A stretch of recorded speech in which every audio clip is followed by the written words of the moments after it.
Hello everyone, welcome to my YouTube channel. তো তোমরা Swami Vivekananda medical men's স্কলারশিপে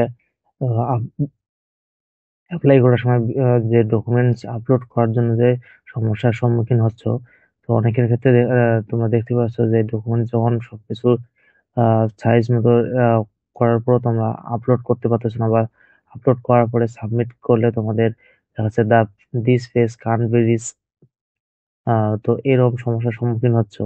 তো এক্ষেত্রে তোমাদের বলবো এই সমস্যার সমাধান করার জন্য কিভাবে করবে আমি এই ভিডিওতে তোমাদের সামনে শেয়ার করব। তো তো এই জন্য অবশ্যই তোমরা যদি চ্যানেলটাকে সাবস্ক্রাইব করে না থাকো, অবশ্যই চ্যানেলটাকে সাবস্ক্রাইব করে রাখো এরকম আপডেট সবার আগে পাওয়ার জন্য। এবং ভিডিওতে অবশ্যই লাইক দেবে। তো দেখুন, না দেখতে পাচ্ছ কোন আছে, এখানে বিভিন্ন ধরনের application, medical education, school education, general degree course এই বছরে এই ধরনের আহ অর্থাৎ এত সংখ্যক মাত্রায় আবেদন জমা পড়েছে।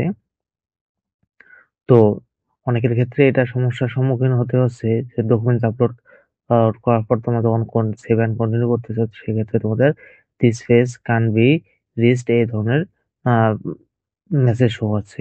তো এক্ষেত্রে তোমাদের বলবো প্রথমেই যে তোমরা এখানে দেখতে পাচ্ছ ক্রাইটেরিয়া আছে 400 কেবির মধ্যে তোমাদের ডকুমেন্টস গুলো রাখতে লাগবে। তো তোমাদের যেটা বলবো, তোমরা প্রত্যেকটা ডকুমেন্ট 150 কেবির মধ্যে রাখো।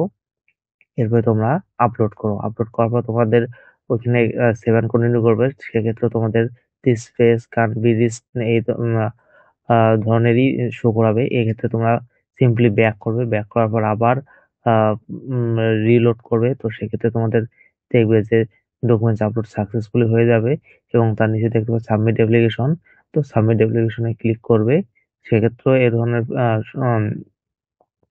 তো সেক্ষেত্রে তোমাদের অ্যাপ্লিকেশনটি সাকসেসফুলি সাবমিট হয়ে যাবে। তো এবার তোমরা সাবমিট করতে পারবে।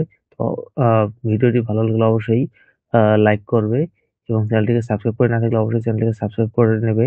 ভিডিওটি শেষ পর্যন্ত দেখার জন্য তোমাদের অসংখ্য ধন্যবাদ।